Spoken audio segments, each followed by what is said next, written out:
lineup in there as well, right? Nelly would love that 2-3 zone. That could stretch the width of the court. As two guys who have coached in all-star competition, what is the toughest aspect of handling an all-star squad? I think your concern is that you want to give everybody equal opportunity because it is all-star weekend. You'd like to give them the shot at minutes that come close to being the same for everyone. But then you realize you can't do that because you're also trying to win a game at the end of it. Give them the minutes early, split them up, and then go for the win at the end.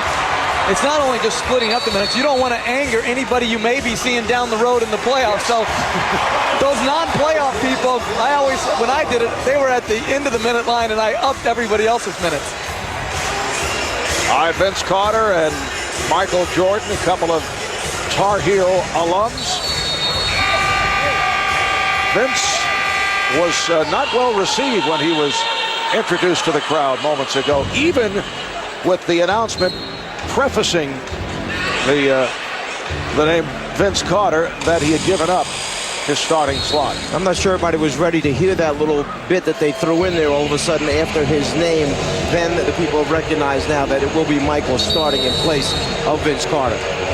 And Marv, I think Vince Carter shouldn't have been compelled or pressured. I think if he wanted to do it, he should have, but I don't think anyone should feel the obligation not to play in a game that they're voted into. I think maybe the rules need to be adjusted where if a guy doesn't play a certain amount of games, then he can't start. But I certainly think Vince Carter should be given credit for what he did. Jeff, did your concern about upsetting any player that might come back to hurt you later on, did that carry over into the officiating as well? No, but we do have three outstanding officials here today. Of course. And I want to get that in. I don't know who's the best of them all. It doesn't stop. The officials are Jim Clark, Ted Bernhardt, and Louis Brillo. This an all-star game series that dates back to 1951. The first two all-star games played at the old Boston Garden last season in Philadelphia. The West beat the East 135 to 120.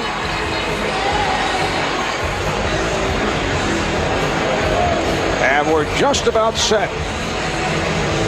Marv, I don't care what Michael wanted. This is how it should be. Michael Jordan should be starting the last all-star appearance in his career. Michael, who will celebrate his 40th birthday in 8 days on February the 17th, in his 15th and final NBA season. Tim Duncan, or no, Duncan had stepped in, but Yao Ming will go against Ben Wallace of the Detroit Pistons, and it's controlled by the West. This is Steve Francis of the Houston Rockets in the backcourt with the LA Lakers' Kobe Bryant, Tim Duncan of San Antonio, Kevin Garnett of Minnesota opens up the scoring. The East squad with Allen Iverson of the Philadelphia 76ers, along with Tracy McGrady of the Orlando Magic up front. Ben Wallace of Detroit, Jermaine O'Neal of Indiana, and Michael Jordan of the Washington Wizards. O'Neal rebounded by Wallace, who leads the NBA of that department. And the crowd getting into it as Jordan shoots over Yao Ming. Yao probably never, ever thought he'd be matched up one-on-one against Michael Jordan in an all-star game. Yao Ming switching off. What a reception Yao received when he was introduced. Bryant being played by McGrady. Here's Francis. Duncan. And Francis able to retrieve. Because of the lineup change, you got Michael Jordan guarding Kevin Garnett. You see the lob over the top. Yao moving without the ball right to the rim for a lob and finish. You know, there are many questions concerning Yao coming into his rookie season, but he has impressed his peers with every phase of his game. His footwork, his passing, his post moves, his knowledge of the sport. He's averaged just under 13 points, 8 rebounds.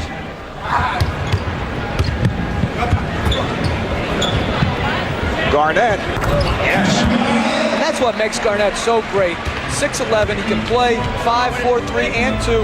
He can guard on the perimeter, he can make a perimeter shot, he can post you. He's a matchup nightmare for any coach. Tracy McGrady McGrady from downtown. Tracy comes in leading the NBA, averaging better than 30 points per game. Jeff, I'll tell you what I like already is I like what I see as far as how they're playing the game to start out with. We haven't seen any careless basketball that we saw in the first half of the game yesterday by the youngsters out there. They're playing this game on a much more serious level. Iverson with the lob, but overthrows, and it's out of bounds. Yao finds himself unguarded, so the first thing he does is go right to the front of the rim, and there we see the lob pass and the finish right there. Matchup on defense. I think you can find Yao on the floor. It's not that hard to find. Steve Francis with the scoop, and it's the West 8 and the East 3. So are you referring to your victory in coaching the sophomores over the rookies yesterday? Jeff, as you know, he has been just impossible with that come from behind. Well, here's Jordan for 3. And Michael has missed on his first 2 shot attempts. It's a 4-on-2 for the West. Bryant went behind the back, but turns it over. Yep. Once again, Kobe trying to put a little mustard on it right here. And as we see, going back underneath the backboard, trying to finish on the other side. That's where you meet all the white jerseys that are protecting the rim. And that's a good sign because they're playing competitive. They're not just letting somebody get to the front of the rim. Oh, what a move by McGrady to the reverse. And the East has opened up 1 for its first 7. Steal by O'Neal. Iverson behind the back. McGrady was looking for a foul call. Nice pass by Iverson, the West 8 and the East 5. 3.5 gone by. Bryant got the step. Duncan with the 10. The West just has so much overall size. Garnett is bigger at the small forward than Wallace is as the center for the East. It's just a size advantage all night for the Western Conference. And then when Yao Ming goes out, a fellow by the name of Shaquille O'Neal can check in. Jermaine O'Neal cuts it to a 3-point West lead. Shaq's a pretty good 6-man, I'd say. Kobe Bryant way off on that 3-point attempt. McGrady's pass broken up. And the quickness of Steve Francis leading to the break. Steve Francis having a terrific season for the Houston Rockets. Trying to lead the Rockets to the playoffs for the first time since 1999. Iverson met on the switch by Duncan. Here's Jordan. This crowd wants so badly for Michael to hit that first shot. He's 0 for 3. And Ben Wallace with a good play, reaching in to deflect it out of the hands of Yao Ming. You see the deflection, Garnett always active, hands on the ball, and then Stevie Francis coming up with the steal and the finish. McGrady trying to work on Garnett. Iverson with the step, lobbed it, and Duncan able to pick it off. The West with a 12-7 lead on the East.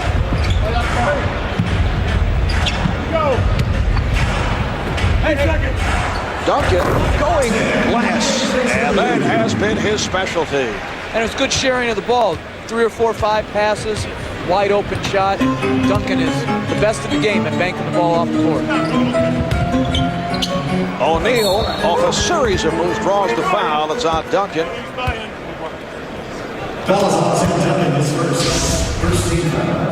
Jermaine O'Neal getting better and better this season in his low post moves, down low at the basket area. Ability to draw fouls, get to the free throw line. Tim Duncan knows it right away. Too much contact on the way up by the big man.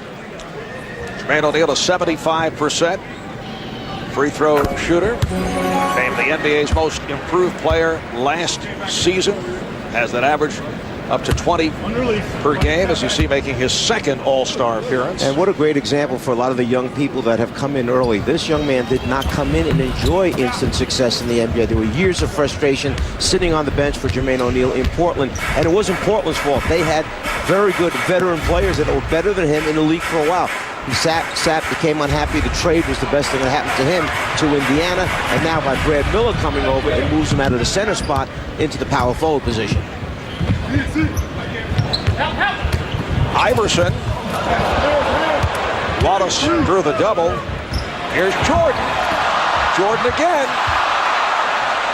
And Michael 0 for 5 here at the start. Yao lost it. Jordan on the loose ball. Crowd wants him to fire, and he does.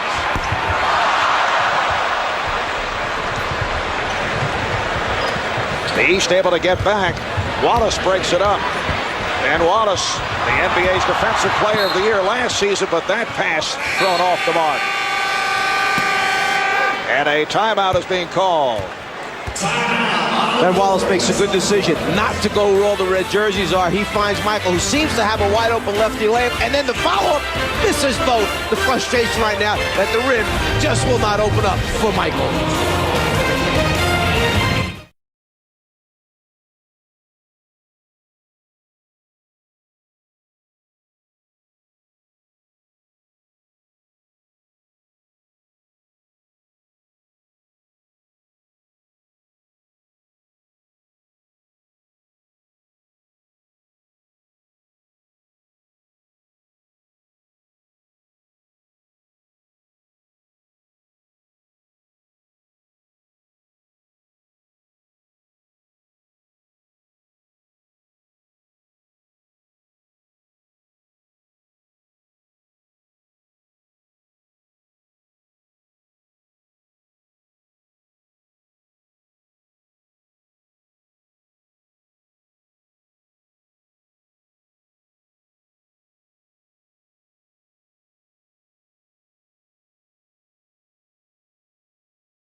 Excellent play-by-play. As always, too much talk by the color commentator.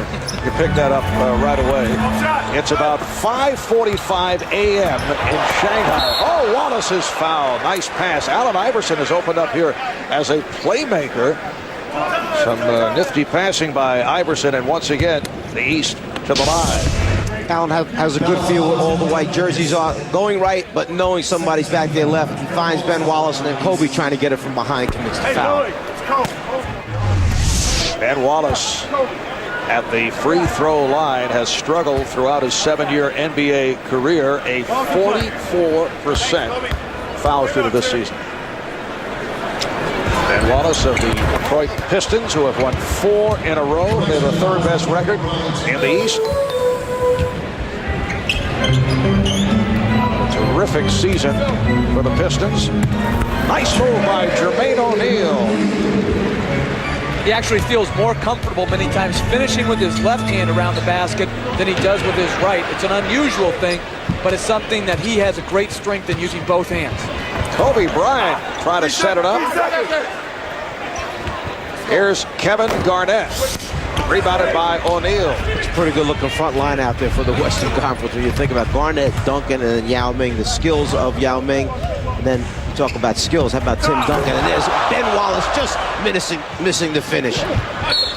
Garnett run into by Jordan. Michael looking puzzled about that foul. Well, during this evening's NBA All-Star Game, 989 Sports, PlayStation 2 is proud to present spectacular pictures from Skycam. Earlier we had suggested that perhaps the Czar could get a better look at the game from that particular position. Did not go for it. You made Skycam sound like it's a friend or something. Skycam. It is a very interesting angle, though, to watch the game from, particularly replays, because you get to see the thing coming right behind the point guard as you come down the floor. You on the payroll now, then? I am. 14-10, West with the lead. Stephon Marbury, who just checked in, is able to hit. And Marv, you asked this question, what's the hardest thing? It's playing your own guys. Isaiah Thomas' first sub was Brad Miller. A good move by him for his own team and his own player. And Michael Jordan is 0 for 7 from the field.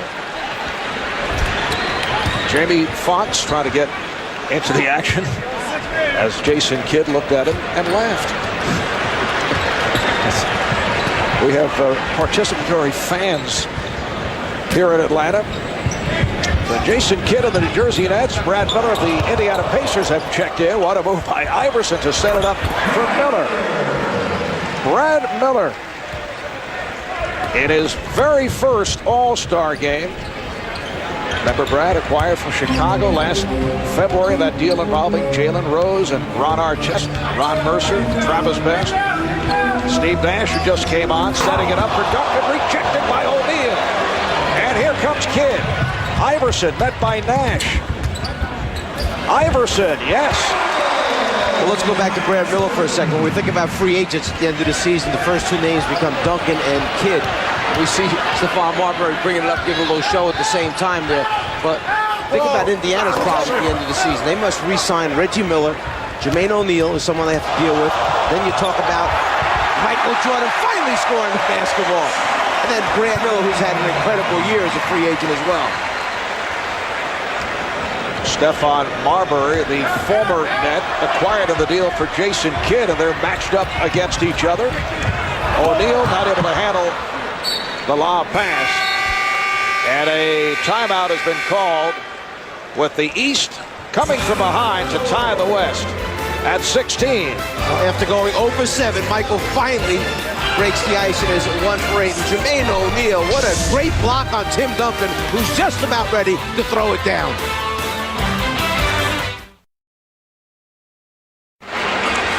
Welcome back to Phillips Arena in Atlanta. Marv Albert, the Czar, Mike Fratello, Jeff Van Gundy, Craig Sager, and Cheryl Miller, along with a star-studded crowd, including Denzel Washington, Hall of Famer, one of the NBA's great players, Bill Russell, Isaac Hayes, Janet Jackson is on hand, and Puff Daddy sitting courtside will be checking out the crowd during the telecast. Shaquille O'Neal now working against his good friend Brad Miller. You recall the altercation they had last season. Fortunately for Miller, Shaq whiffed on the punch. Yeah, it was an altercation that almost led to the decapitation. Yes. Whatever that word is. Decapitation. Yeah, Good. whatever. Oh, the Czar. Oh, Jordan missed the stuff. Michael missed his first 7 shots, and he's now 1 of 9 from the field, looking to go at Shaq, and he does. And the ball's knocked out of bounds by O'Neal. Michael said to Shaq, "You come out here and guard me." Shaq did. So Shaq went out and played him aggressively on defense. And we see Michael right there missing the dunk.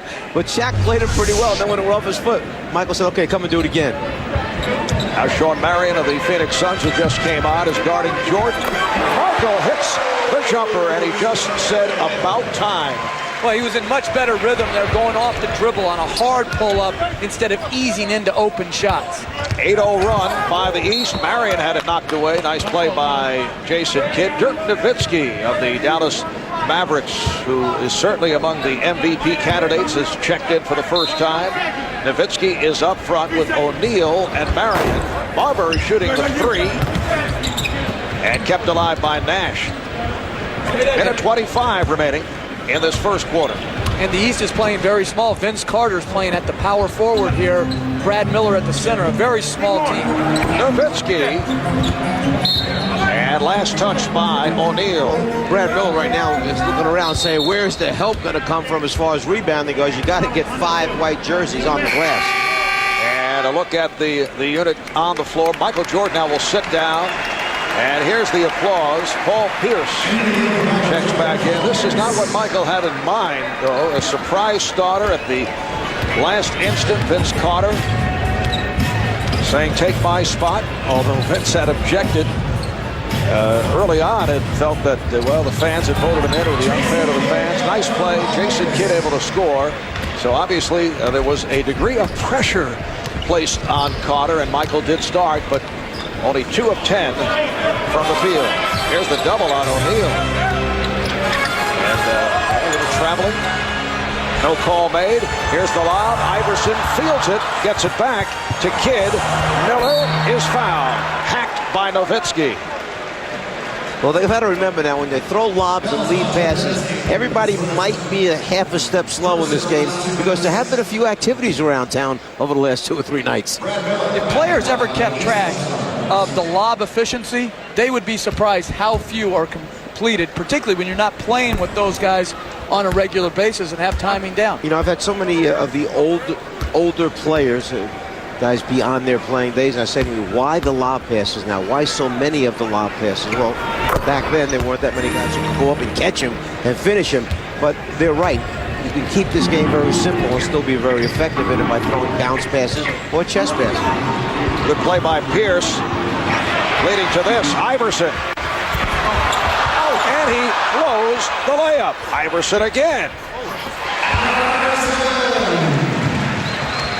The East with a 23-16. There's the lob that does work. Shaquille O'Neal puts it down.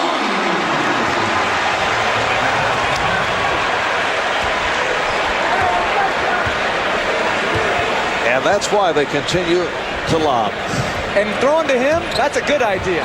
That stopped a 13-0 run. Final seconds of the first. Iverson.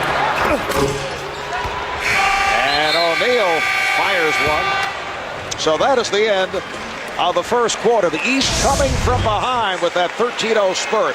And they've taken the lead. Well, dispelling the concern of bounce passes right there. Nash throwing it up 2 feet above the rim. Shaq grabbing it and finishing. Then put a little show on for the folks here in the arena. We welcome you back to the 52nd NBA All-Star Game. We're at Phillips Arena in Atlanta. The East with a 23-18 lead on the West, and this the lowest scoring first quarter since 1956. There's another lob that misfires. Game played at Rochester at 24-17 first quarter. Nash for 3. And the ball back to the East. Let's check in with Craig Sager. Craig? Well, Michael, all weekend your teammates have been trying to give up their starting spot. You politely have said thanks, but no thanks. What changed here at the last minute, and did Vince Carter surprise you? That's exactly what happened. Vince surprised me. I mean, I told him, as I told the rest of the players, I mean, I started 13 times. I didn't need to start the 14th time, and, you know, they were adamant about getting me to start. And, you know, Vince actually came to me right before we went out and said he would love for me to take his spot. And, you know, I mean, he was very respectful. You know, I think he took some undue punishment, you know, all during the week, you know, about him being very honorable to the fans. And, you know, even at the end when he gave it up, I mean, I really didn't want him to back down from what he actually stood for. And I supported him in that sense. But, you know, he wanted me to take the spot, and I thought it was very gracious of him, very respectful. Thanks a lot. Back to you, Mark. All right, Craig. There are also intriguing dynamics going on with Michael Jordan playing for Isaiah Thomas. You recall in Michael's All-Star Day. Oh! Vince Carter on the stuff.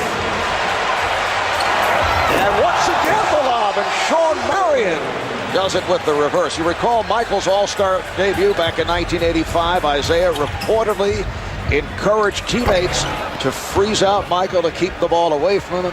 And then reportedly was Michael's influence.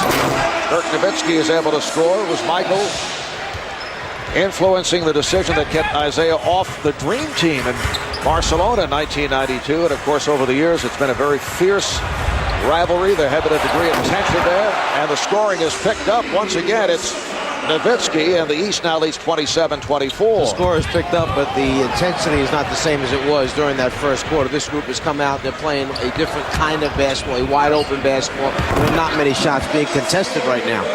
So I know you talked about that subject of the fierce rivalry between Isaiah Thomas and Michael Jordan. You talked about it with Isaiah. Yeah, and Isaiah has mentioned that this was really a real dark spot in his basketball career as Paul Pierce hits it, because it's something that he's had to bear and live with all this time. And I certainly am not one to pass judgment on it. I was not part of that, what went on. And over the years, as this thing has been great writing material for people, those two people had to live with it and hear about it. And Isaiah really got sick of it because it was a dark spot on his career. And we see now quick pass over to the right side. Brad Miller, instead of shooting the jumper, just puts it up high enough, and that's real high for Vince Carter. And Marv, I don't buy that whole notion that he throws him out. First of all, he would have had to involve so many other guys to make his plan work, and then why would he be singled out for freezing somebody out? To me, it seems like more of a conspiracy theory that has gone awry. The old conspiracy theory popping up. And as both of them have said, look, this far along in their careers now, why shouldn't this thing be buried and put to rest? Isaiah has moved on to his coaching career, a very successful coaching career, and it just happens circumstances wind up being that he's coaching the team, Michael playing on the last time around All-Star game.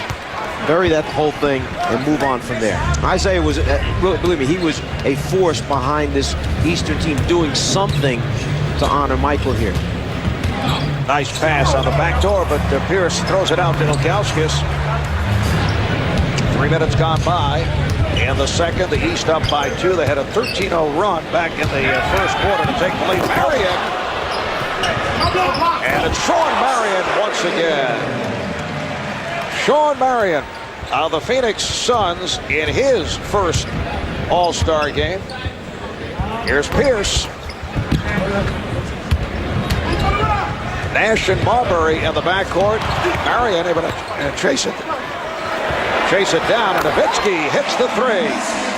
That's why he's so difficult to guard in transition. As a power forward, he doesn't run for layups. He runs to get behind the three-point line, and he knocked it in. Antoine Walker way off on that three-point attempt. Here's Nowitzki. Dirk Nowitzki leading the way with 9 points. And Sean Marion with a first here in the second quarter. It's the West with a 32-29 lead. Dirk Nowitzki, 9 points in 2 minutes of playing time. Of course, tonight's telecast, we'll get a close-up look at several one-time All-Stars. Allen Iverson sitting down, just 2 of 8 from the field. The West in the midst of a 14-2 run. Vince Carter with the touch, hits from downtown. Nowitzki with 9 of those 14 during the course of that run. Gary Payton of the Seattle Sonics has checked in. The pass broken up. Jamal Mashburn of the Hornets, who just came on into a handle, looking for the 3. Fires over Nowitzki. Yes! He has had a great stretch run the last 8 to 10 games just prior to the All-Star break, and a quick, easy layup for the Western Conference team. Gary Payton taking the pass across. But Mashburn has played outstanding basketball, particularly with the fact that Baron Davis has gone down for their team now, trying to keep the Hornets right in the playoff race. And Jamal Mashburn in his first ever All-Star appearance. Kevin Garnett is back. He's up front with Dirk Nowitzki and Peja Stojakovic of the Sacramento Kings, who just came on. Off the turnover, here's Kidd whipping by Payton. Jason Kidd grew up with Gary Payton, one of his heroes. They both grew up in Oakland, California. Kevin Garnett, and the West leads by 1. 5 minutes gone by in the second quarter. Well, Mark, we heard Craig Sager mention at the end of that piece on World Be Free about the ambassadors, and I wonder sometimes, who are the ambassadors of the future out here? Which of these NBA guys, when their careers are done, as we see Antoine Walker, a little turnout, are going to be the ones that are out there spreading the word about the NBA and what this is supposed to be all about? All right, Nowitzki off the mark on that three-point attempt. Here's Kidd. And Jason Kidd gives the East a 39-36 lead. Here's Nash for Garnett. You might normally look at this and say, man, they're just coming down now and firing. That's how Dallas plays. That's what Nash is used to. Get the ball down quick, get an open shot for your teammate. Garnett not able to finish it. Antoine Walker putting one off the glass, intended for Carter. You know, in the first quarter, we saw some defense. We saw some nice plays. This has now developed into the playground-style all-star game as Paul Pierce is able to hit on a break. Adam Sandler enjoying from courtside. He just used up all his shots in a three-point competition. His arm is tired. And Vince Carter, who has come off the bench in his 9 minutes, has scored 7 points. The outside official, Ted Bernhardt, indicating the foul. Paul Pierce picks it up. Little 2-on opportunity, 2-on-1 opportunity. Paul Pierce getting the pass from Jason Kidd, finishing it off.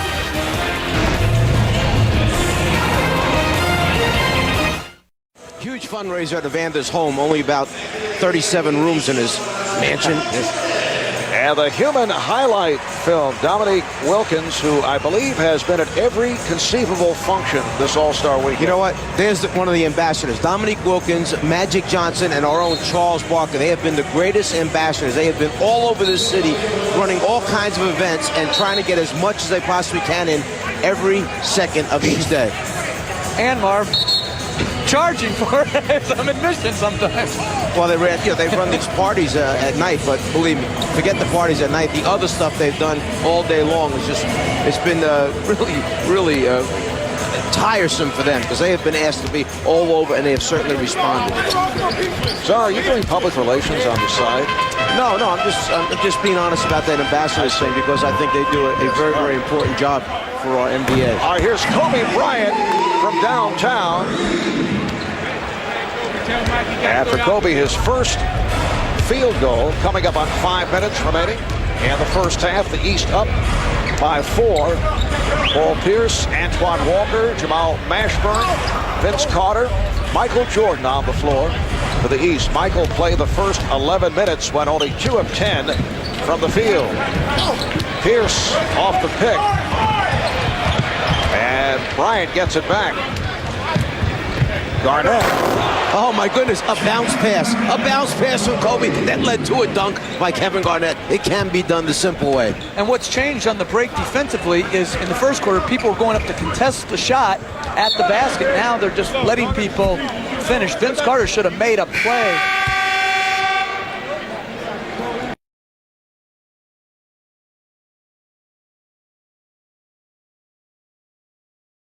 Up close and personal with Kevin Garnett.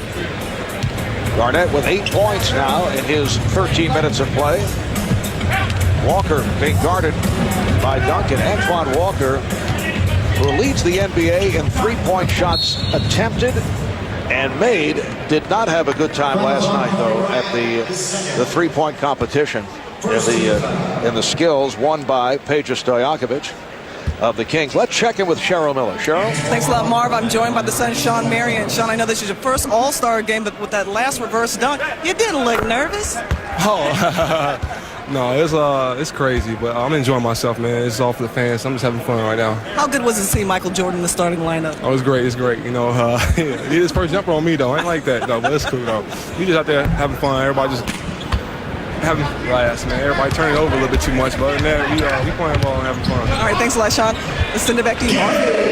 All right, thanks, Cheryl. Sean Marion, who's been teaming with Mari Stoudemire, Stephon Marbury to give Phoenix one of the most athletic and exciting tandems in the NBA. It's been an excellent turnaround season for the Suns. Mashburn for 3. That's his second from downtown. There's some beautiful ball movement. Double team in the low poster, kick it out 1 pass, swing it over 2 more passes, and then got a player like Mashburn who knocks it down for you in the end. That's what makes the NBA special. Good offense against very good defense. That's what makes it compelling. You know why the game has settled back down again? Because Michael Jordan's on the floor is one of the reasons. Kobe Bryant for the other team. Both of those guys bring a sense of order to the game. And Jordan just turned it over as he went 1-on-2. Peyton Stojakovic able to go glass. Another great play on the break by Peyton. He could have taken the shot instead. Extra pass over to Stojakovic. Open 12-foot bank shot. Once again, the matchup is Kobe Bryant defending on Michael Jordan. Now Tim Duncan switches off. Bryant comes back. Now Mashburn over Duncan. And here comes the West. Peyton lobs it for Garnett. And Kevin Garnett turned to Michael Jordan and pointed, basically saying thank you for moving out of the way, because he very easily could have wound up by accident underneath Garnett's legs and taken him out from under him as he went up for the lob. Kevin Garnett, the first to hit double figures. He has 10 points. Here's Walker for 3. Antoine Walker from downtown, the East 50, the West 47. You see Antoine Walker wearing that knee brace. He is really in pain with that leg. It is a very bad knee that he has right now as a result of an injury that happened about 2 weeks ago. He sat out, missed a couple games. He's playing in this because it's the All-Star game, and it means that much to him. And it has been a frustrating start for Michael Jordan. And this is 13th and final All-Star game. Beautiful lob here, Peyton to Garnett.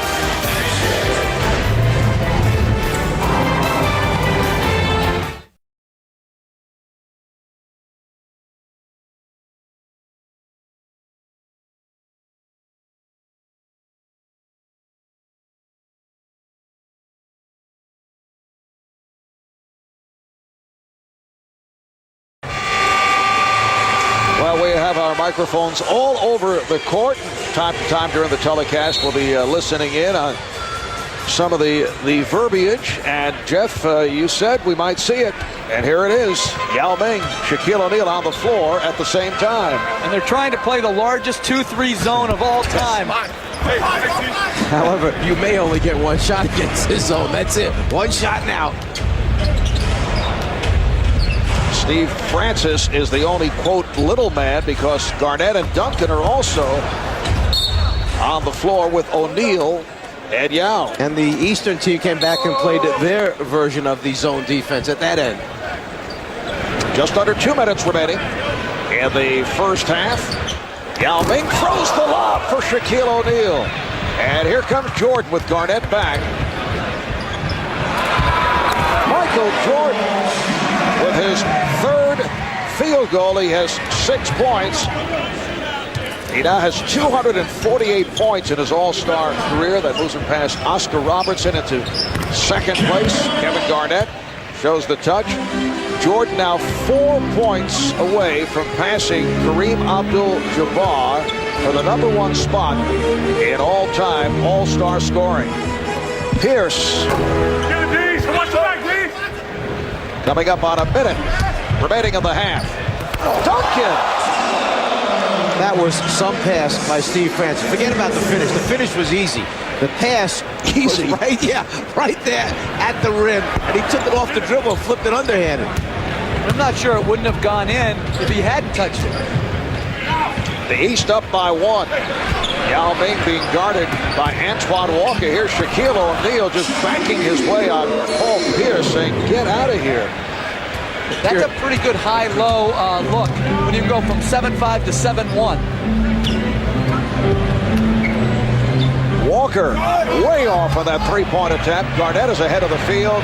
Shackton Seen went behind the back instead. Duncan for Garnett.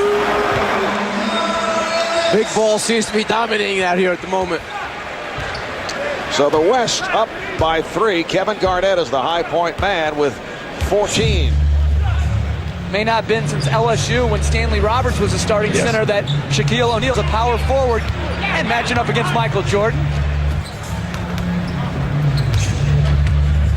Shot clock to 5. Mashburn. Final seconds of the half. Pierce able to break it up but stepped out. Pretty good combination here. You've got a guy who has the ability to throw the ball, pass the ball extremely well. We're talking about Yao, very highly skilled player. Shaq calling for it back underneath the basket, trying to finish with the left hand. Francis for 3. Halftime of the West with a 55-52 lead.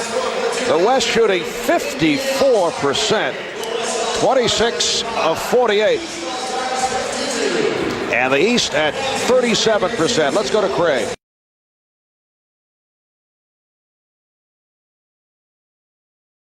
Graciously stepped aside and gave his starting spot on the East squad to John Havlicek, who was wrapping up an illustrious career. Well, as Michael said from the beginning, he did not want, and it's very difficult, but he did not want this weekend to be all about Michael Jordan. But as Allen Iverson goes to the basket and finishes, but that's what everybody wants. They want this to be about Michael, not taking away from All-Star Weekend, but he obviously is the focal point. The West now up by 1. Jason Kidd starting the second half, so Michael Jordan will be coming off the bench. Kobe Bryant not able to hit. Jermaine O'Neal with the rebound. So Iverson and Kidd in the backcourt. O'Neal up front with Brad Miller and Tracy McGrady. O'Neal and Garnett pegs it ahead. Picked off by O'Neal. Miller try to lob it. And back comes the West. Steve Francis of the Houston Rockets try to set it up for Kobe Bryant. McGrady from Iverson. I really like how Iverson's playing in this game. He's making his teammates better. He's bringing the second defender to him, creating easy opportunities for his teammates. And that the 4th assist for Iverson. Bryant for Francis. Good ball movement by the West, leading to this, an open shot for Francis. Francis from downtown. Well, that's the type of unselfish play that you'd like to see take place as Iverson takes to the basket and still shows you, Jeff, that he does remember how to score the basketball. The game is tied at 58. And the foul on Iverson. Allen Iverson gets out in front quickly as Jason Kidd pitches the ball ahead. Then it's just a matter of him finding the seam and his great ability to finish by reversing it on the other side. How about the statement yesterday by Jason Kidd? He becomes a free agent July 1st. He's been ducking the issue, but yesterday, although as Garnett hits again, although Kidd pointed out how happy he is with the Nets, he said it would be hard to turn down playing with a big man like Tim Duncan. He said he feels he could help the Spurs win a championship. Well, obviously, Kidd, no matter, is going to be the most sought-after free agent, minus Tim Duncan out there. He can win in New Jersey, which was proven last year. He can win in San Antonio, but I think New Jersey's done all they can to keep him. They've built a good team. They have a solid organization. They've drafted well. Now it's up to Jason Kidd to make his decision. Let me throw one little thing into the mix here. How about Tony Parker? Going to be 20 years old right now, okay, who's in his second year in the NBA, who's done an excellent job for him as Tim Duncan, the big man we're talking about, hits the jumper from the outside. Now what's happening to Tony Parker? He's sitting there saying, wait a minute, they want to bring somebody else in and knock me out of my job? What do I become, a sub now off the bench? Well, a lot involved there for San Antonio. Very risky to make an effort to go after him right now. Tony Parker is an outstanding second-year player. Duncan is rejected by O'Neal, but Jason Kidd's addition, I would think, would accelerate the possibilities for San Antonio. The Spurs will be well under the salary cap after this season. You know what's hard to do, Marv, is win and be under the salary cap. The Spurs management has done an outstanding job remaining a championship contender and, as Jason said, knocks down the three, and still having the ability to add great players like Jason Kidd. Jason nearly went for the hat trick, but hit on his 3rd attempt from downtown. Duncan is fouled, so Duncan will go to the line and we'll check in with Craig Sager. Well, Marv, last night, Jeff Gordon competing in the Budweiser Shootout, finishing second at Daytona. Now he's singing in the stands at the All-Star Game. What do you think of the game so far? It's great. I mean, it's awesome to be here to see Jordan play for the last time in the All-Star Game, and I know he's going to get 5 more points here, but it's a great event. I mean, it shows a lot of where NBA's come from, where they're going, and we're excited about TNT covering it because they do a lot of stuff with NASCAR races. Our NASCAR starts in July, but Marv earlier was talking about the gridlock, having trouble getting around. How are you getting around the streets of Atlanta? I actually had to get out and walk, so the traffic's incredible here. Reminds me a lot of a NASCAR race. Well, Marv, don't feel bad. If Jeff Gordon has to walk through traffic, I guess we all do. Marv? I was going to walk. The Czar just refused to get out of the car. That is not true. We actually had to walk back. The entire group last night had to walk back to our hotel. It was much quicker. It would have been a 35, 40-minute wait. Instead, just walk 3 blocks, made it easy. West with a 3-point lead, 3.5 gone by in this 3rd quarter.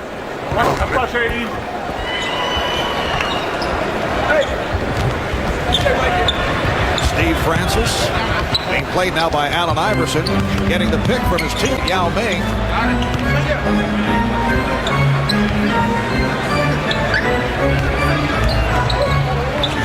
Now Duncan with the mismatch. And tipped home by Kobe Bryant. We'll just let that offensive goaltending go by for right now, since he put his hand inside the bottom of the rim to finish it. Here's McGrady. 10 points for Tracy. Off the turnover, Iverson. Yes. That's a 3 for Iverson. Allen Iverson, the most valuable player of the NBA All-Star Game 2 years ago. 25 points, 27 minutes at 15 points. And that comeback in the fourth quarter. Kobe Bryant taking to the rim. It counts. And the foul.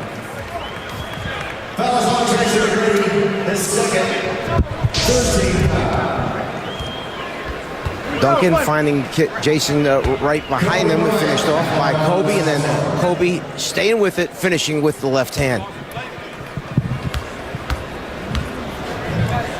Kobe Bryant just 3 of 7 from the field. So the West up by 1. Garnett trying to strip McGrady, and he's called for the reach-in. Let's send it over to Cheryl.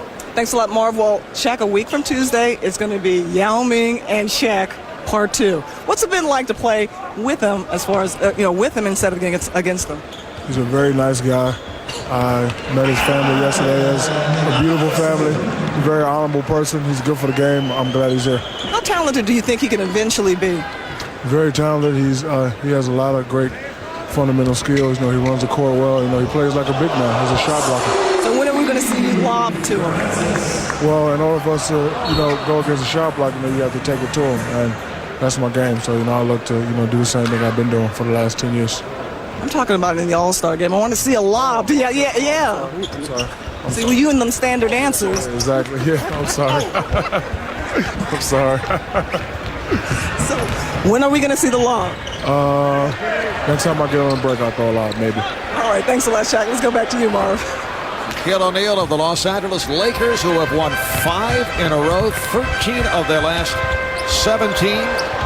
Kobe Bryant, who comes off the 46-point performance against the Knicks this past Thursday night in New York. Duncan. And back comes the East, a 3-on-1. Tracy McGrady. That's 12 points for McGrady. So the East up by 1. Bryant and Francis at the guards with Duncan, Garnett, and Yao up front. Kidd stepped away. Bryant not able to take advantage.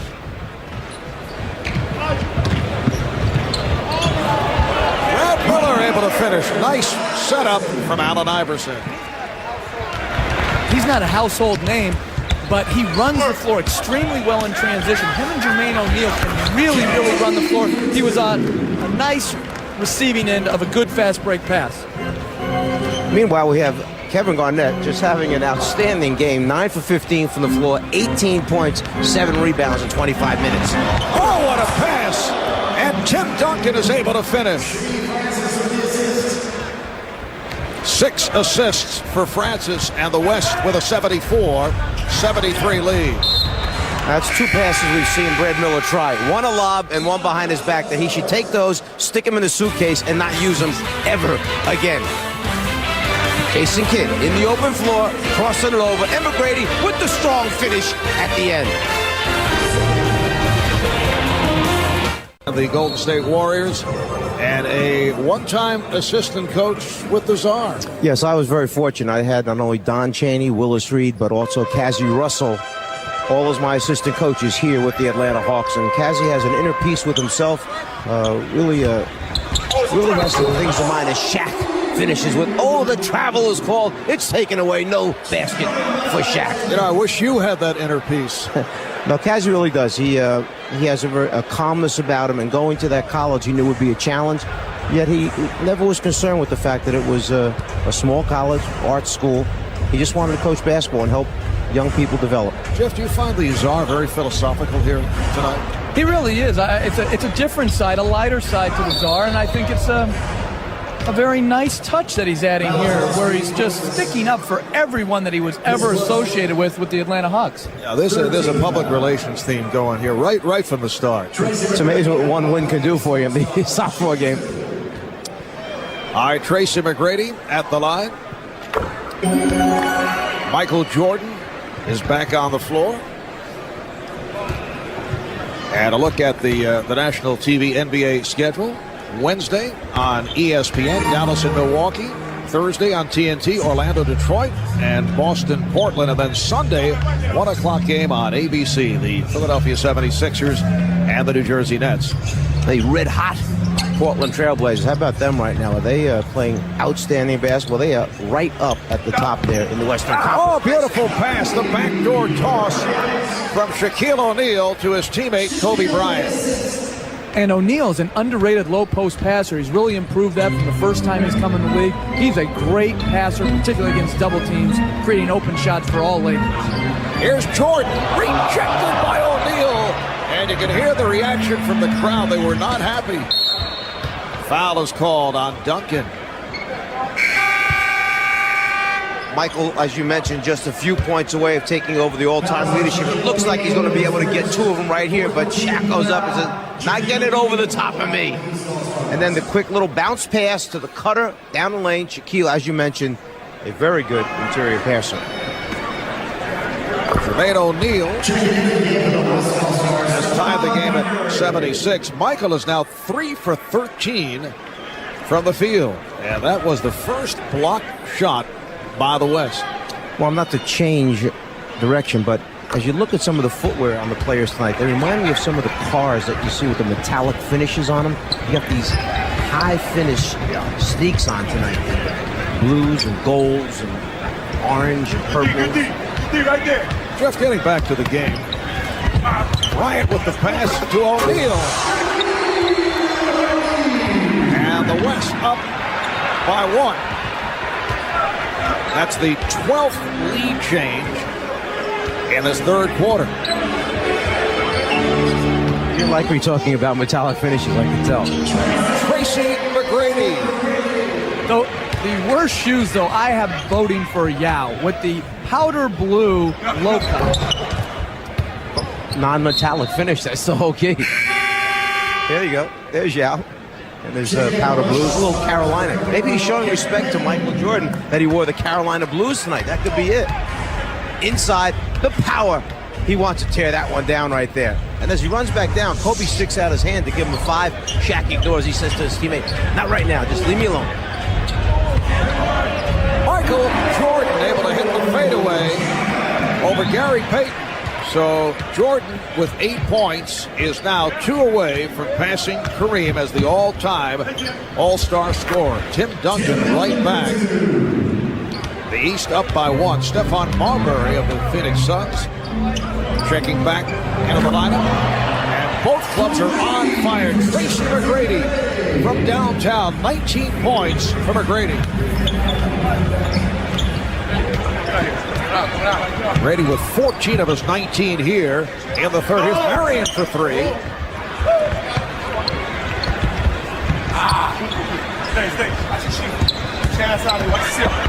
O'Neal changed his mind. Duncan.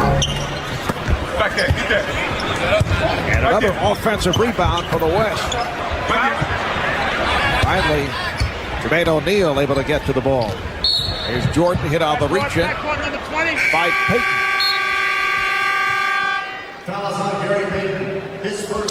So Michael Jordan within 2 points of taking over the top spot in all-star scoring. Timeout taken. 2:04 to go in this third quarter.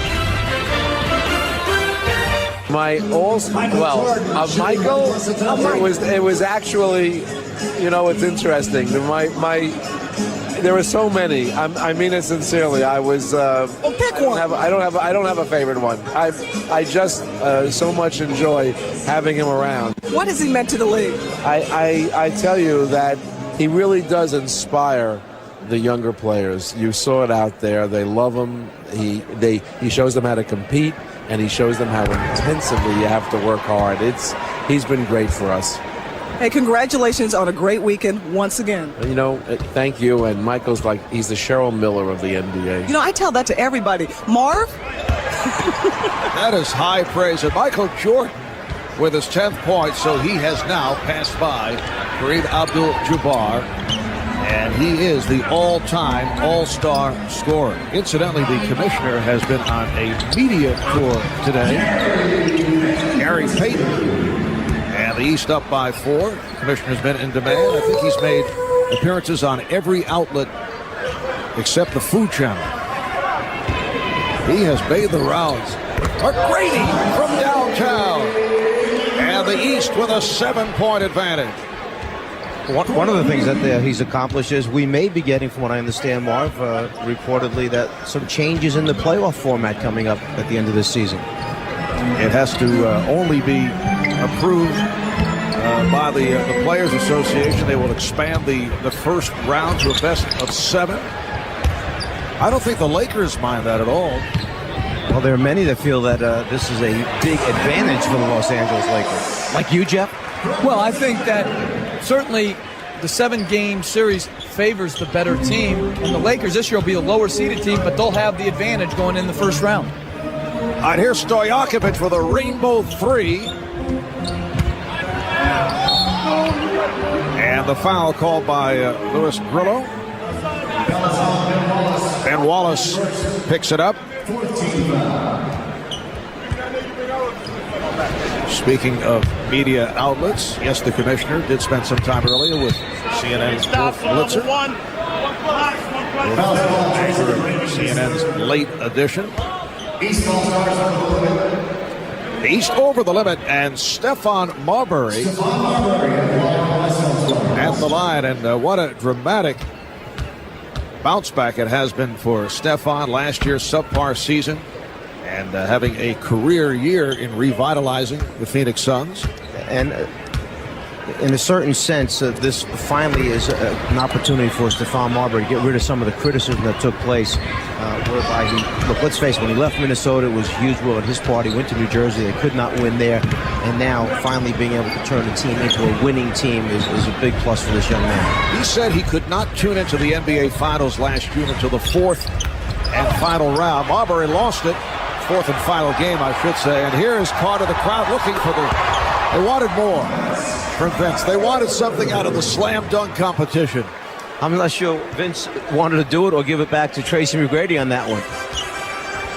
But Marbury last year was portrayed as the major reason for the Suns' poor year. Marion has stopped, and he was the guy traded for Jason Kidd. And Shaquille O'Neal able to put it down. Looks like Ben Wallace is shaken up. Landed on that right ankle right there. He turned his right ankle as he came down. And to get back to Marbury, he was really blamed for not being able to have his team as Kidd so turned around New Jersey. It's good to see with Amari Stoudemire and with Sean Marion that they've been able to advance and play above expectations this year. Tracy McGrady with 17 points in this third quarter, 17 of his 22. Kenny Smith was on fire, and going back to Portland, Marv, let's give Maurice Cheeks, the coach, their credit for putting Scottie Pippen at the point guard spot. Kind of a bold move, put the ball back in Scottie's hands. They've been winning games ever since then, and although Karl Malone and John Stark are still the heart of that team, a new addition, Matt Harpring, along with Andre Kirilenko, now coming off the bench, have been the key for them. And Sean Marion gets this fourth quarter underway. The East with a 93-88 lead. Val Mashburn is back on the floor. Allen Iverson in the backcourt, along with Michael Jordan, Vince Carter, Brad Miller, Jamal Mashburn up front. Michael is now 4 of 15 from the field. Shaquille O'Neal handling and putting between the legs, putting moves on Brad Miller. Shaq had been waiting all night for that. Jordan changed his mind. A little behind the back maneuver.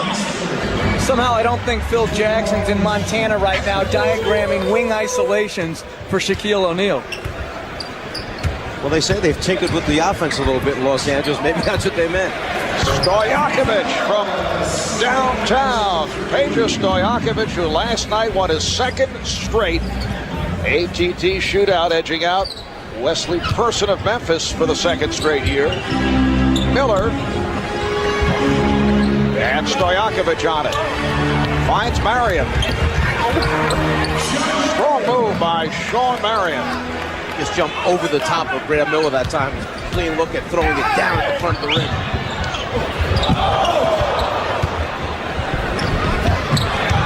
And the steal by Mashburn.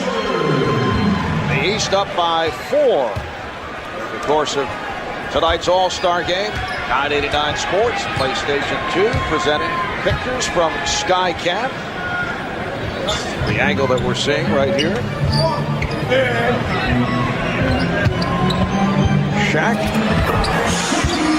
Shaquille O'Neal going from left to right, not facing much defensive help there. But that was a neat little play because Marbury set the screen close to the lane for O'Neal, an inverted type pick and roll as he's leading the break. Oh, nice look away. Oh, and Gary Payton is able to finish. They got to start featuring him more in transition, Coach. We've seen it all tonight from Shaq. Think about it. He's dunked, he's blocked shots, he's isolated on the wing, and he led the fast break and made the system. That will count, and the foul. So now you have a 7'1", 20, 40, 60 pounds, taking it, dropping it on the floor, and then the finish at the end for the Western team. Little isolation here, through the legs, trying to show him he's got some tricks. Brad Miller gets a little laugh at him until Shaq starts coming at him. And a solid game for Allen Iverson. 16 points, 5 assists. The East up by 3. Steve Nash of the Dallas Mavericks is back. This is Peja Stojakovic. Nash with the tip. And Carter cannot handle. Let's go to Craig Sager. Craig? Well, it's race. Obviously, you guys got your wish. Michael started. Jason Kidd said at halftime he gets the record. He's the MVP, but the way you're scoring, you may take it from him. Well, I'm just going out playing, having fun, man. That's what it's all about. And I'm surprised that Michael did go out there and start. The way he sounded yesterday, he didn't sound too convincing about going out there. So, but we're out here having fun, man. Hopefully we can get this win, and whatever happens after the game happens. Everybody on this court has respect for Michael Jordan, but you're one of the many that idolized him. What was it like for you to watch the halftime presentation? It was great, you know. Got real emotional out there, but you know, Mariah, she did a great job of what she was doing up there. Looked good in that dress, and you know, everybody applauded her, man. It's a lot of respect for that guy right there. A lot of respect. Well, we're down to a 1-point game. 8 minutes, 56 seconds left. The East leading the West, 199. And Ron Artest, I heard, is making a cameo in that movie. Oh, a little cheap shot. You didn't like that, huh? No, I thought it was very good. Okay. The Czar did get it. Tied at 100. Just under 9 remaining in this fourth quarter. So, Jeff, when you're back on the coaching lines and the muscular Ron Artest comes in your direction, I'm heading the other way, understand. but I'll tell you what, I'd take 12 of him on my team. I'll tell you that right now. I love the way he approaches a game. I love the way he plays it. I just hope it doesn't, his antics don't obscure how good a player he's become. Could not be handled by Marion, but kept alive by Stojakovic. Payton. And another offensive rebound. And another. O'Neal powers his way by Ben Wallace. Shaq, in his own way, has had an outstanding game. He's got 16 points, 12 rebounds, couple block shots. And how about Tracy McGrady? 25 points, 9 of 13 from the field. He had 17 of the 25 in the third quarter. And back comes Jordan. The lead for O'Neal. Nicely done. The East by 3. Nash and Payton in the backcourt. Marion, Stojakovic, and O'Neal on the front line.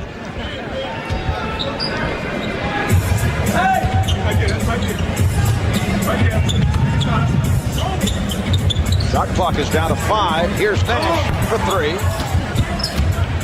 Rebounded by McGrady.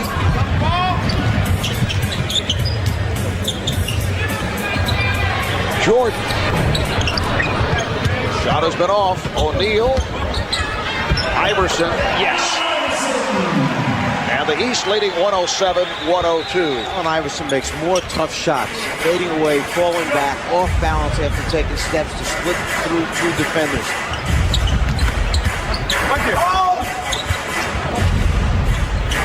Open shots for Payton. Once again, O'Neal able to clear it. Iverson putting moves on Nash. Oh, what a pass to O'Neal. Oh! And he is fouled.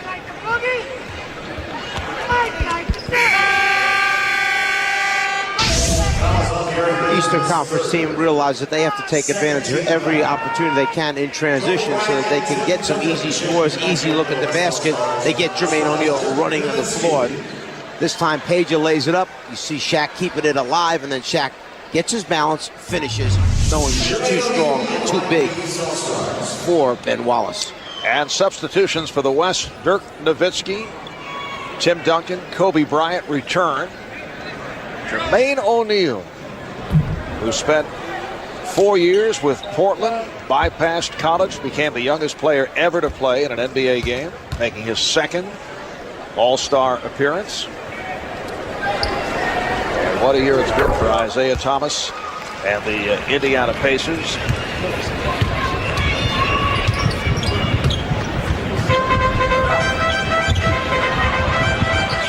Shaq able to keep it alive. Nowitzki for 3. Shot clock still alive. And Bryant's pass broken up. 4 on 3 for the East.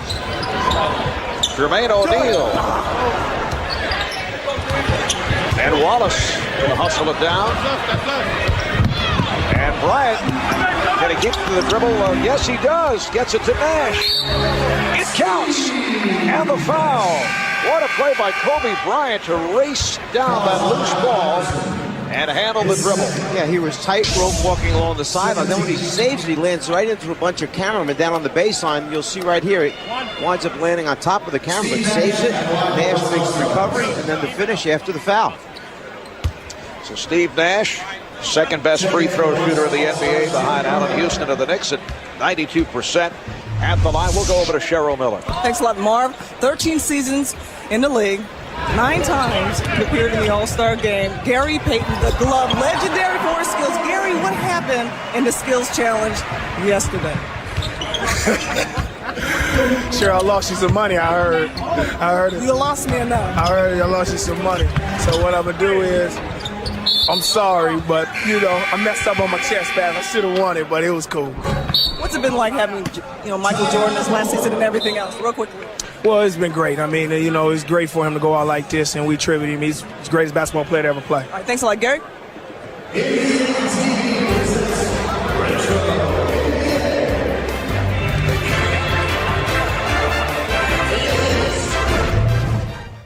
Shaquille O'Neal meeting once again.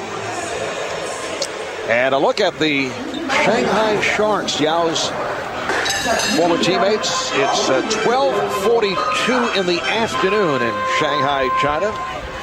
Checking out the action on Chinese television as we showed you earlier. Here's Jordan. Yes. Coming up on 5 minutes remaining in the fourth, and the East with a 112-104 lead.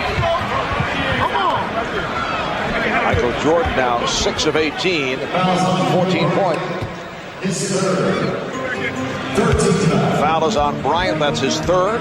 Michael is actually having fun right now. He really is. He wants to hold on to this lead. He wants to win the game with the Eastern Conference, and he's playing very, very hard right now. And the East has picked up its shooting in the second half. Nowitzki not able to hit from downtown, but Kevin Garnett is there. So Garnett with 20. Allen Iverson was caught on the back of a much bigger Western Conference player. Just tried to knock it out of there. Instead, tipped it to the wrong team. Jason Kidd. And here's Michael Jordan. 6 16 for Jordan. He's got much better arc and rotation on the ball in the second half. It's up in the air. He's giving himself a chance to make those shots. And he's also being guarded by a bigger man who's giving him a cushion, so he's got more airspace to rise up and shoot it. So the ball back to the East. Tracy McGrady is the high point man with 25, 17 coming in the third. Allen Iverson with 18 points and 6 assists. Garnett leads the West with 20, and Shaq 16 points, 12 rebounds. I'm not sure Michael was ready for the fact that Allen Iverson was tracking him the entire time and threw a beautiful bounce pass through the lane, anticipating Michael coming out on the other side of the rim. Foul is called. A reach-in foul. Let's go to Craig Sager. Craig? Well, Marv, it is Michael Jordan's night, but a couple of players on the East bench not happy, not getting any playing time in the second half. Teammates Paul Pierce and Antoine Walker, the Boston Celtics. I asked Paul Pierce why he wasn't playing. He says, you have to ask the coach. I asked Antoine Walker if he was all right. He said, yeah, ask the coach. Isaiah's comment was, it's my team. Well, Paul Pierce, 13 minutes. Antoine Walker, only 10 minutes. Zydrunas Ilgauskas, 4 minutes. I was concerned whether it was the knee brace on Antoine Walker, which I know he's still in pain on that one. And then the concern with Ilgauskas is the numerous surgeries he's had on his feet. Just under 4 minutes remaining in this fourth quarter. Kobe Bryant tried to extend, could not hit. It's the biggest lead of the night. Here's Jordan with the change of pace. And rejected by Bryant. Jordan. And you know Kobe took great pleasure in that because of Michael stealing the ball from him from behind before. So Michael has been blocked twice, once by Shaq, once by Kobe. Garnett gets inside. But see, that's what I think he loves about it, is they're competing against him instead of letting him just do what he wants. That's what's exciting about the All-Star game, is when people compete to their utmost ability. Iverson. But Doc Rivers, the coach of Orlando, had a suggestion that you up the ante in the All-Star game and play, as Kevin Garnett throws it down, up the ante in the All-Star game and play winner take all. Well, the winners get $20,000. The losers receive $10,000. That's a big $10,000 incentive. Oh, yeah. To you and me. Maybe not to them, but to you and me, I'd be going all for it. We're just under 3 remaining in the fourth. Duncan not able to handle that pass. Iverson on the move, whipping by Nowitzki. Allen Iverson protecting the ball on Dirk Nowitzki. 22 for Iverson. Francis, yes. 118-112. The East with the lead. The East has won 4 of the last 6 All-Star games. The West won last year in Philadelphia. Overall, the East with 32 victories. They've dominated. The West with 19. Here's Jordan with a flip that goes home. And the crowd responds. Michael Jordan with 18 points. You can see what this last 2.5 minutes means. When you see the guys tugging on their trunks, getting down that serious defensive stance, they're digging in right now. Duncan. So with a minute and 40 to go in this fourth quarter, it's a 6-point lead for the East. And Garnett and Duncan are so fundamental. They have a hard time playing in a game that's so scattered, but they are just excellent at passing, catching, and finishing in the lane. McGrady putting the move on Garnett. Garnett got a piece of it. McGrady able to retrieve. Shot clock down to 1. Here's Kidd. And it's a 24-second violation. This is the play now where Kobe Bryant finally gets a little revenge. Michael fakes him out, but Kobe comes right back from behind and blocks it with the left hand. And then Michael getting a much bigger player to get up. Played in his first All-Star game back in 1985. That was in Indianapolis. Ralph Sampson was the game MVP. Michael went only 2 for 9, 7 points in 22 minutes. Tonight he started 0 for his first 7. He's 8 for 15 since then. Garnett blocked from behind, but a foul on Jermaine O'Neal. Nice job that time of throwing the ball right back to the top of the circle. They had a high-low situation. Tim Duncan saw Garnett sealing his man on his back. Garnett wanted the ball go back to the top and throw it in. Excellent execution. Kevin Garnett, 12 of 18 from the field. He has 24 points. It's a 6-point lead for the East. The stars for the East, Tracy McGrady, Allen Iverson. As we start thinking about MVP possibilities, Kevin Garnett has led the West. I have to go right now. If the East can continue on with this lead, it has to be, in my mind, Tracy McGrady, even though Iverson has also played an outstanding game. Iverson's played very, very well. Tracy McGrady, outstanding. Tracy with 20 of his 25 in the second half. We're down to 1:08 remaining of this 52nd NBA All-Star game. Box out right here. 26 for Garnett. Now, what do we do all of a sudden if the West makes a couple passes? I'm going to talk about MVPs for the West. Is that it? You don't want to give them any credit now? You're a guy who makes quick adjustments. Jordan with the step back. And rebounded by Bryant. The West very much alive, down by just 4. Francis lost it, but last touched by Kidd. Jason Kidd, incidentally, with 10 assists, 5 steals. 48.3 to go. Bryant being played by Kidd. Can't find the shot. And they need a quick shot here. Duncan. It counts, and the foul. So like I said, yes. Soon we'll be discussing, in case the Western Conference should win, who might you consider as their MVP? A little pass and cut, clear it out, give the big man space, get your defender up in the air, draw the contact, and then he's so long, Tim Duncan, the finish there, and the three-point play. Completes the three-point play by hitting the foul shot. It was fouled by Jermaine O'Neal. It's a 1-point game with a half minute remaining of the fourth. The East up by 1. Crowd would like to see Michael Jordan take it at Sean Marion. And he does. But he was blocked. That shot deflected. And the West with an opportunity to take the lead. Kobe hit on a reach-in with 10.1 remaining in this fourth quarter. Michael tried to run the shot clock down as far as possible, but he saw the seam right there, decides to try and step through. The problem is there's too many red jerseys around there. Michael maybe could get the foul call. Instead tries to get it back at the other end. They call him on the reach-in. With the East over the limit, Bryant shooting 2 and misses on the first. Kobe at 83% free throw shooter. 10 1/10 seconds remaining. Bryant has tied the game. Kobe was 0 for 2 at the line before he connected. So now if you're Isaiah Thomas going into this timeout, who are you going to draw up that last shot for? Well, if you're being sentimental, you're going to Jordan. If you want to win it, go to McGrady. We'll be back in a moment. Plays it. Jason Kidd will inbound. Jordan, guarded by Marion, checking the clock. Jordan with 4, 3. Not able to hit. Duncan with the rebound. And we go to overtime.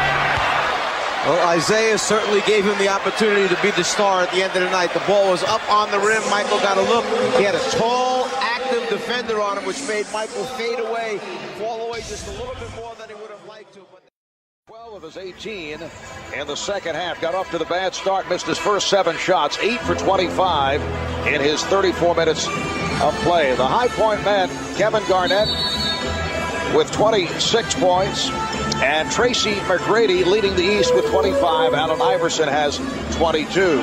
And it's interesting, Jordan starting overtime on the bench, and O'Neal has now come back in, and they've gone with the big front court again for the East, or the West, I'm sorry.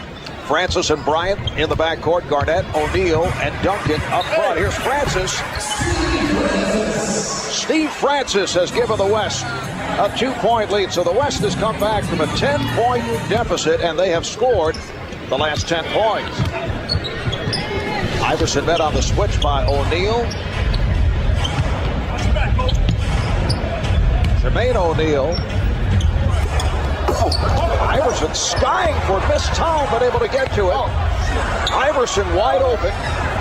Look for the better shot. I actually thought maybe Allen might try to bank it off the glass from that particular angle there, but instead he's so used to playing it straight in, he went back to his strength. Game tied at 122. Bryant for O'Neal.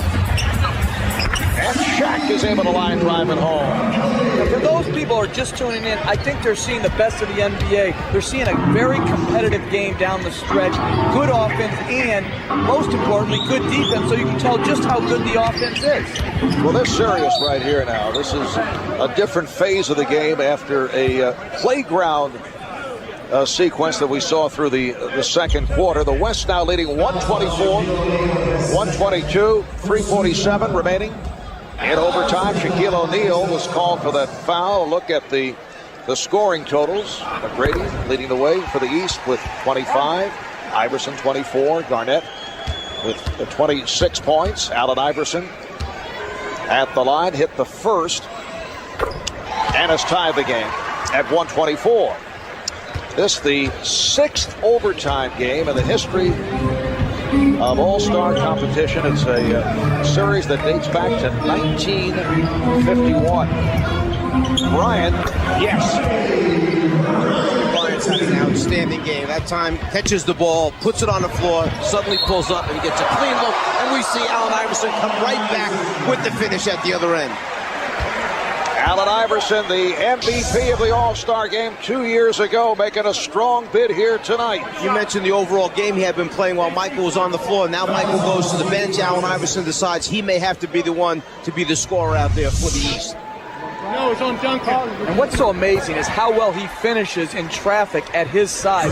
Until you're up next to him, you don't realize how small and slight he is. He's just a great finisher because he can take the hit and still get it up on the board.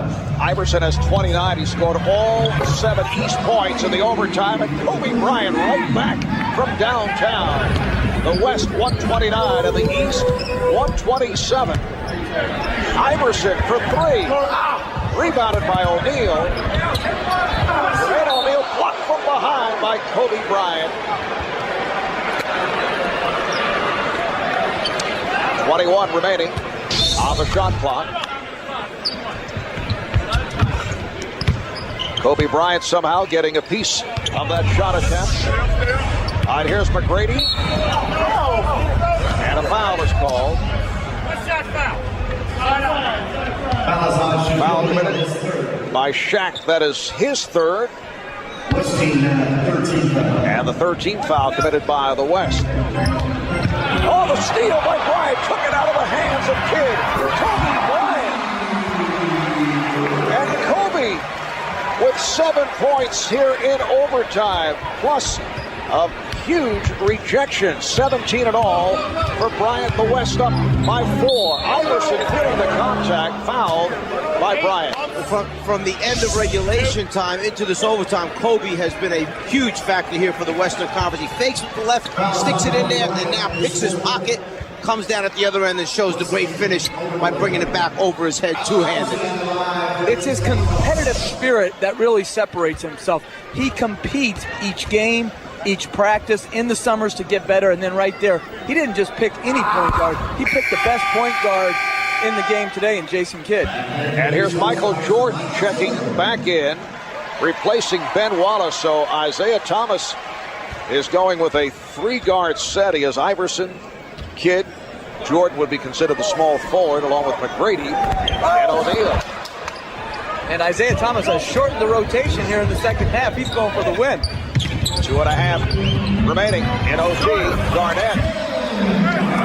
So the West has taken command. Garnett has 28. The West up by 5. It's one of those duels. If you're the big team, do you stay with your big team? If you're the small team, do you take advantage of mismatches in your favor at the offensive end? Bryant blocks it. Steve Francis from Kobe Bryant. Iverson went behind the back. Dangerous pass thrown by Jermaine O'Neal, but last touch by the West. In a wide open court in a 2-on-1 situation, it's a matter of running the floor, which we know Steve Francis has the ability to certainly go up, catch, and finish. We'll see Steve Francis throw back into Garnett, who has the size advantage over the top of O'Grady. Lifts up and hits that little 10-foot baseline jump. East in possession, down by 7. Jason Kidd, nice adjustment by Kidd to cut it to 5. A minute and 45 remaining in overtime. It's almost a reverse to what the fourth quarter regulation time was, with the East leading by 5. Now it's the West up 5. Deflected out by Duncan of the West.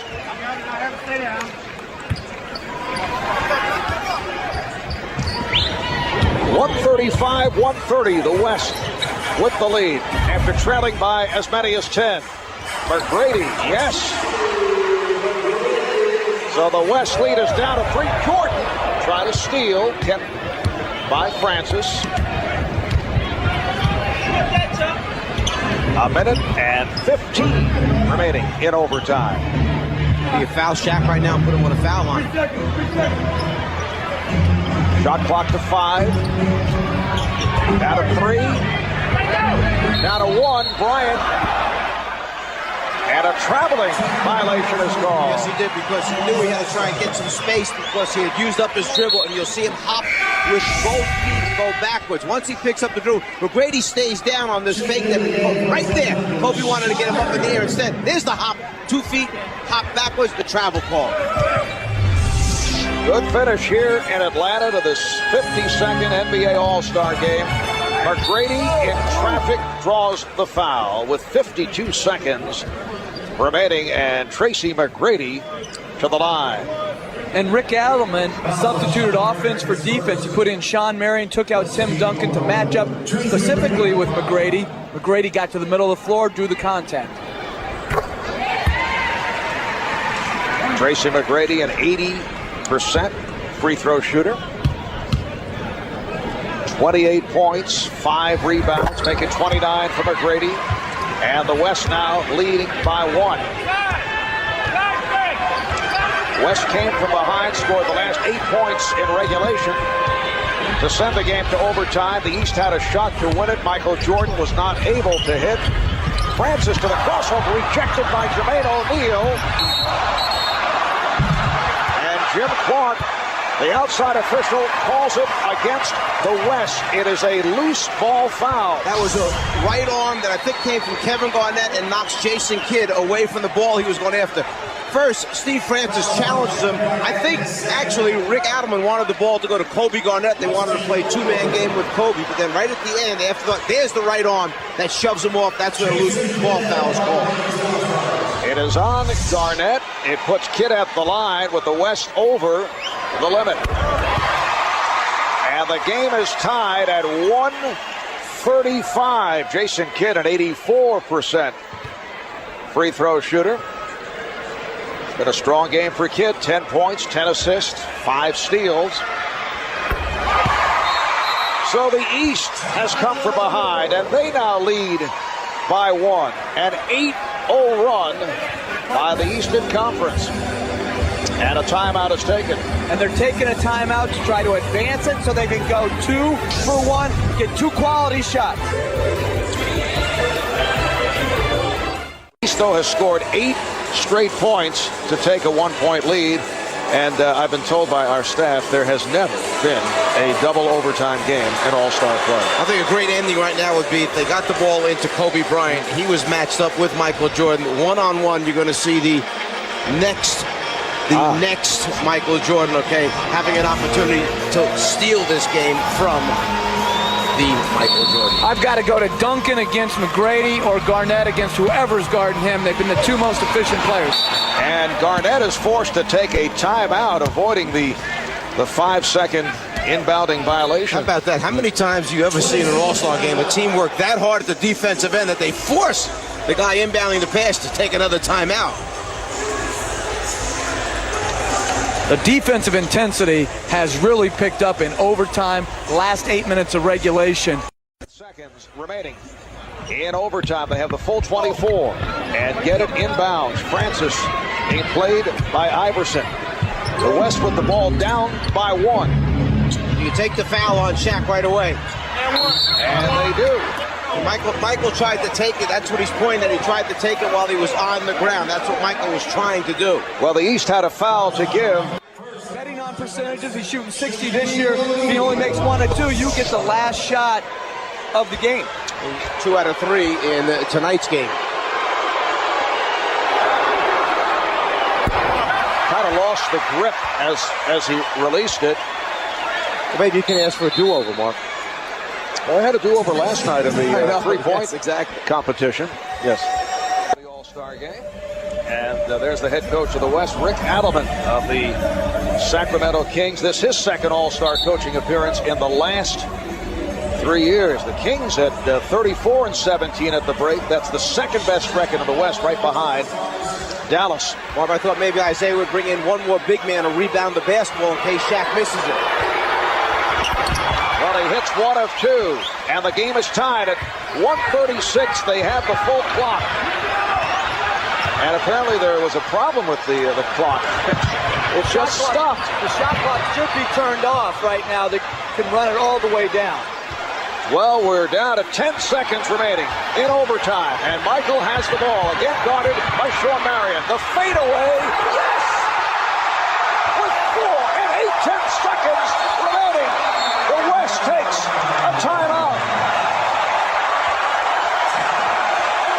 Michael Jordan, not able to hit the game winner at the end of regulation, has just given the East a 2-point lead. Marvin, as we see, Michael takes the fadeaway again over the outstretched arm of Sean Marion and just hits an incredible shot right there. Again, we see it. Marion gets up into him. He's going to force him to take a tough shot. The fade, think about the strength you need to get that up. That was his 26th field goal attempt tonight. It takes a lot of energy to get this type of shot up and in.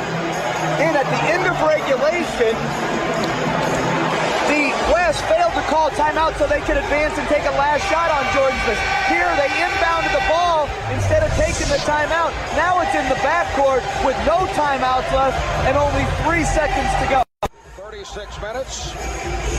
Bill Russell, among many former All-Stars in the crowd. There's a 13-time All-Star.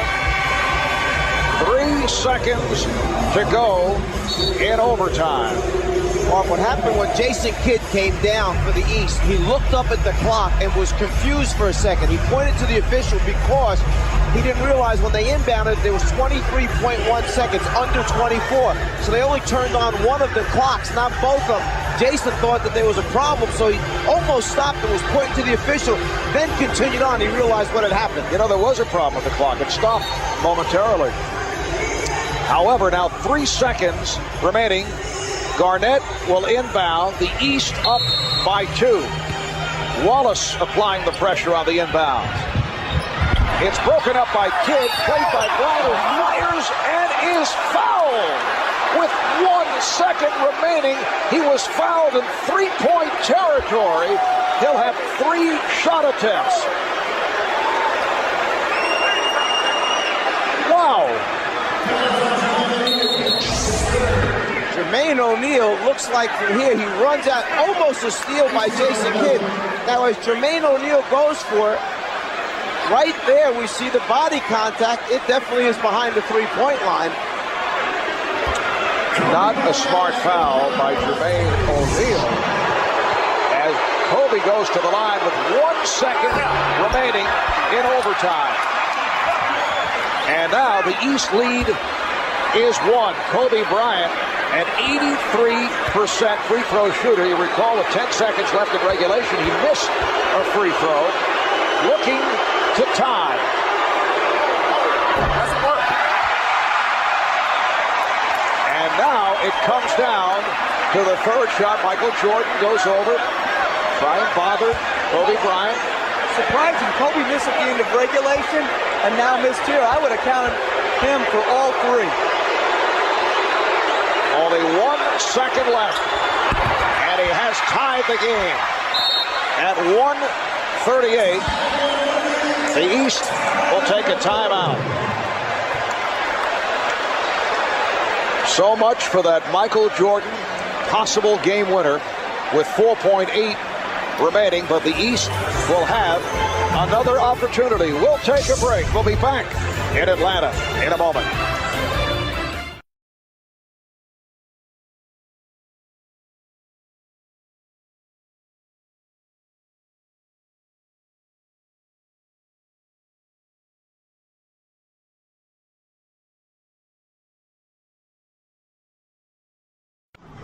Back in Atlanta, Marv Albert, Jeff Van Gundy, Lazar, Mike Fratello, Craig Sager, Cheryl Miller, in what has made the transition from a decent All-Star game to a classic with 1 second remaining in overtime.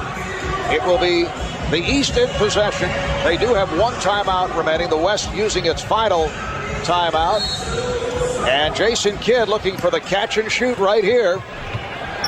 He finds Jordan, and the shot this time is blocked by Marion. And for the first time in NBA All-Star history, we go to double overtime. Well, Sean Marion knew he didn't have to worry about a fake by Michael Jordan. There wasn't enough time once he caught it. So as soon as Michael elevated, he was going up after it. We'll continue from Atlanta after this.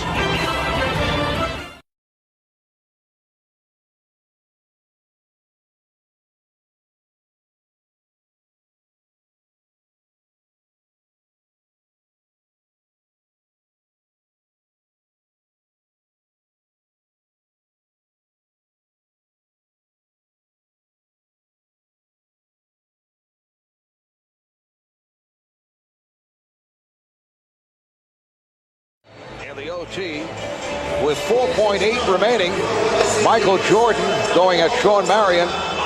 Hit a jumper to give the East a 2-point lead. But with 1 second to go, Kobe Bryant was fouled in three-point land by Jermaine O'Neal. Hit 2 of the 3.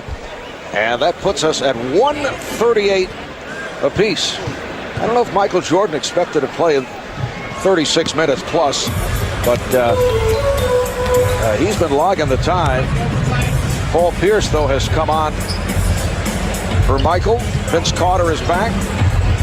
Here's Garnett. Draws the foul. It counts. It's on Carter, and Garnett to the line. If I was Isaiah Thomas right now, I'd really be worried about this team on the floor. I know he's trying to give guys minutes in the game, but the Western team that's on the floor has been out there. They're warmed up. They're active. You're bringing a couple guys in cold. You're very small right now. This could be a quick 8-zip, 9-0 burst for the Western Conference to start this next overtime.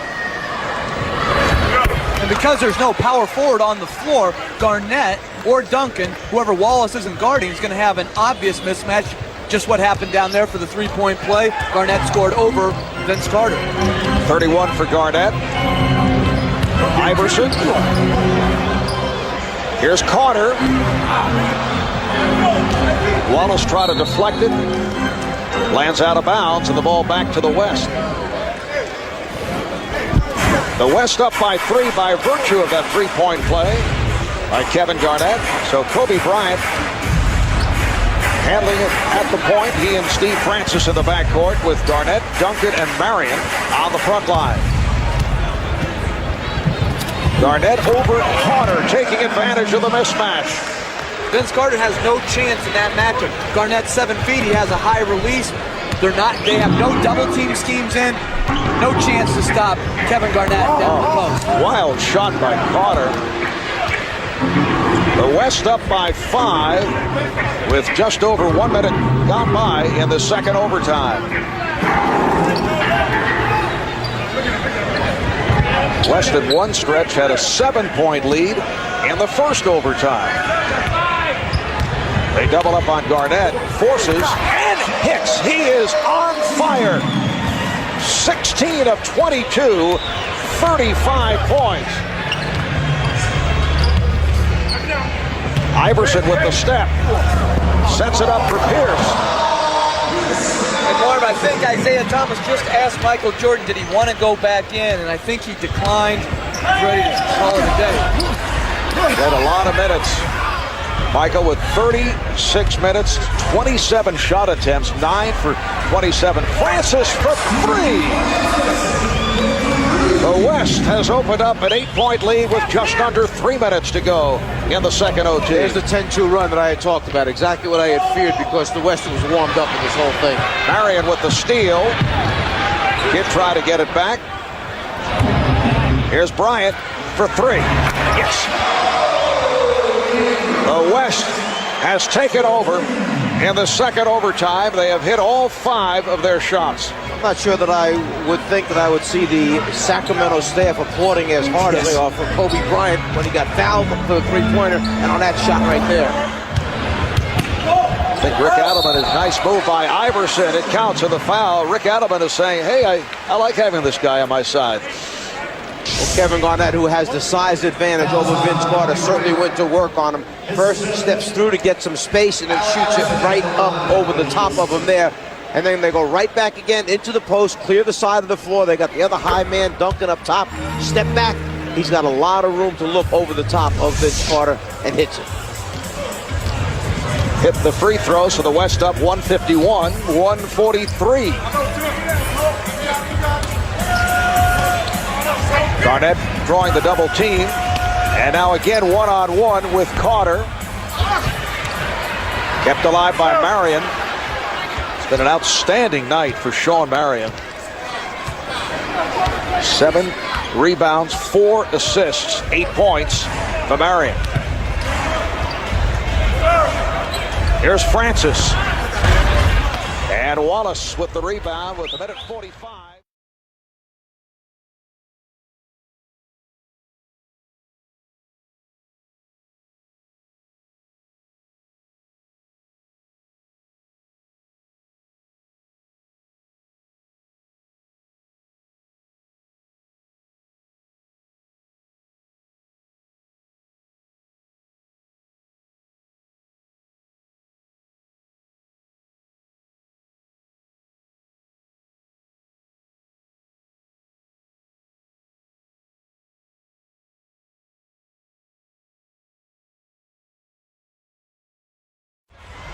Remaining in the second overtime.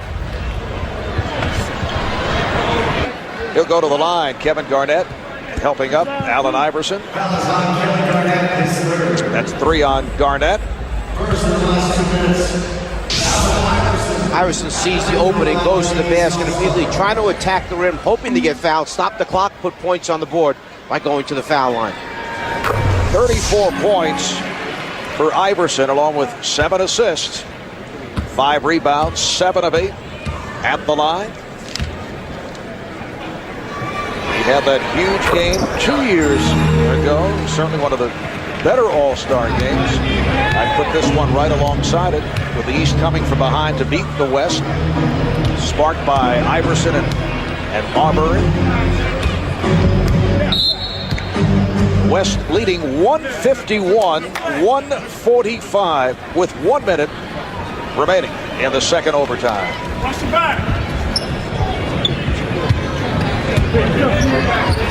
Bryant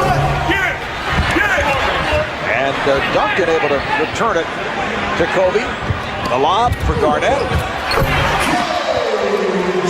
And Wallace lost sight of the ball. Kevin Garnett with 37 points. Here's Kidd for 3 and came up with air. The ball back to the West. The East running out of steam in this second overtime. Czar, as you mentioned, a couple of substitutions made by Isaiah Thomas. But obviously Michael Jordan felt that was enough. And that also dictated the change in the lineup. Shot clock down to 5. Francis. A strong performance in this second overtime by the West. Francis now has 20. Here's Pierce from way downtown. Did he misread the clock? What was that? He just wanted to show you that he can shoot it from way downtown. Final seconds. And this one is over in double OT for the first time in NBA All-Star history. 155-145.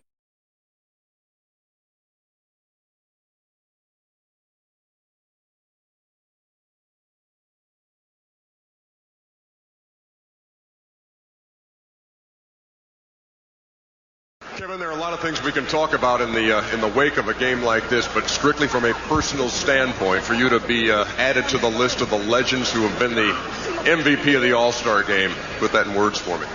No, I can't. I think everybody enjoyed the game. Like Commissioner said, it was a great play. It was a great game just on the basis of this being Michael and very, very emotional game. And like I said, I couldn't have done none of this without my teammates. So I just want to thank the coaching staff and the rest of the Western All-Stars. At halftime in the ceremony that honored Michael, he looked at you bunch of players and said he felt like it was in good hands, that he was basically passing the torch to you. What is the responsibility in your mind? I think the responsibility falls not only on one single individual. I think, as you see what's behind me, we're in great shape with guys like Tim Duncan, AI, Stephon. The league is full of guys who can carry it, but I think it's going to be a group effort, and I think it's one challenge that we all look up to. Finally, what is your message for Michael tonight on a night when everybody was thinking about MJ's final appearance here? Finally beat bald-head. Ladies and gentlemen, the MVP of the All-Star game, Kevin Garnett. Back to you, Marv. Well, the MVP was Kevin Garnett, but the night belonged to Michael Jordan. Getting congratulations now from Kobe Bryant, who made the free throws to send it into the double overtime. You scored more points than anybody in All-Star game history. Talk about the one at the end of overtime that appeared to be the game winner. Well, it was a tough shot. They played good defense. I was able to get to my right side and get off a shot, high arcing shot, and it went in. Thought it was a game winner, but obviously, anything can happen in the NBA game, and that's exactly what happened. Kobe made a couple of free throws. He could have easily made 3 in a row to end the game, but we had a chance to go into overtime, and they had more energy than we did down the stretch. Did you say anything to Jermaine O'Neal for fouling him on the three-point attempt? No, I just couldn't believe the referee made that call. No, obviously we were just trying to play hard defense, and those things happen. How will you remember this All-Star game? Double overtime, we lost. It was fun.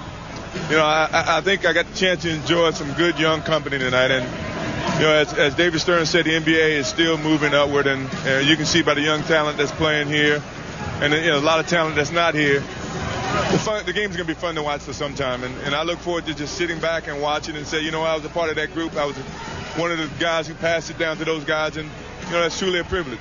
As with your teammates, your opponents, the fans, and our television audience, it's a pleasure and honor for all of us to be here for your final one. Thank you very much.